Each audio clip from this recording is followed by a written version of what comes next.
In Jude 1, verses 2 and 3, Jude, the half-brother of Jesus, said that while he had intended on writing about the Christian faith, he instead felt the urgent need to write about defending or contending for the Christian faith. And that was because false teachers had infiltrated the early church and were teaching others that they didn't need to abide by biblical morality nor fear God's judgment for doing so either. So in this Thursday morning Bible brief, I want us to quickly look together at these three main points. Why do we need to contend for the faith? Who were these false teachers? And are there similar false teachers in our churches today?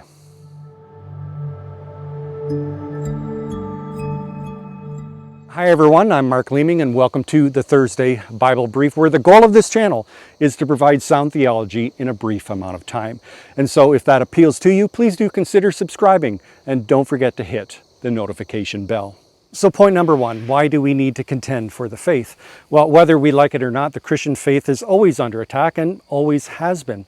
It wasn't just Jude who voiced his concern about such things, but when you look at other New Testament writers like Paul, Peter, and John, the bulk of their writings were to address false doctrines and immoral behavior. And it shouldn't surprise us at all why the Christian faith would be attacked in the first place. The Christian faith is very conservative, while human nature is extremely liberal. And so it's the natural tendencies, the inclinations of the human heart to want to suppress it. And then, of course, there's the demonic realm. God's people are the most powerful when they seek to live out holy lives, when they seek to live by God's holy standards. And so it's simply in the best interests of the demonic realm to promote false teaching, bad theology, and immoral behavior. Point number two, who were these false teachers? Well, they weren't simply well-intentioned but severely misguided Christians with horrible theologies. Rather, as Jude described them, they were men completely devoid of the Spirit. They weren't Christians at all. And they knew exactly what they were doing. They knew exactly what the apostles taught, especially in regards to sexuality. And they deliberately infiltrated the church to sway others away. In other words, they were spiritual sociopaths. Their basic teaching was that God doesn't care who you sleep with, because after all, love is love, right? They taught that because of God's grace shown to us through Christ's death on the cross, that the Christian could sin with impunity. And finally, point number three, are there false teachers in our churches today? Well, going back to point number one, where I said that the natural inclinations of the human heart are to suppress God's holy standards, combined with that it's in the best interests of the demonic realm to encourage and entice mortals to do just that.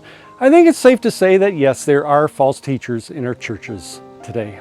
In fact, all you really need to do is go online and you'll find individuals and groups with a stated aim to supposedly want to reform the church. That somehow over the past 2,000 years, the church has misinterpreted certain key verses in the Bible, but now these people know the correct interpretations. And of course, then there are others who will say that, well, yes, that is what the early writers of the Bible may have believed, may have wrote down, but Christianity is an evolving faith. It changes with the times. But according to Jude and other New Testament writers, we are called to contend for the faith which was once and for all handed down to us. That God's holy standards, they do not change. God's holy standards don't change with the generations. They don't change with the whims of society and culture.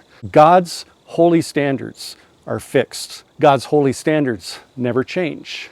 Evidently, so too, the human desire to want to change them.